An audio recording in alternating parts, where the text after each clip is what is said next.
السلام عليكم.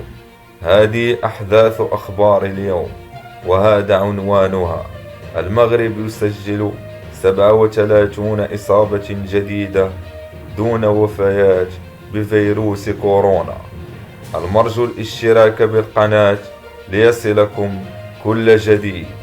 أعلنت وزارة الصحة والحماية الاجتماعية عن 37 حالة إصابة مؤكدة جديدة بفيروس كورونا خلال 24 ساعة الماضية، ليرتفع العدد الإجمالي للمصابين بالفيروس في المغرب إلى 127,018,023 وفقا للنشرة اليومية لعلم الأوبئة.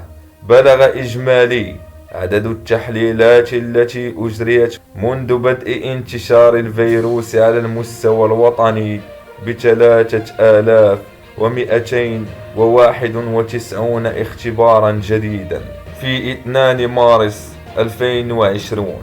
وبحسب الأرقام الرسمية لم تسجل وفيات جديدة خلال نفس الفترة، ليرتفع العدد الإجمالي إلى 16,295 حالة، فيما تأكيد تعافي 54 حالة أخرى، ليرتفع الإجمالي إلى 125,005,177 بحسب المصدر نفسه.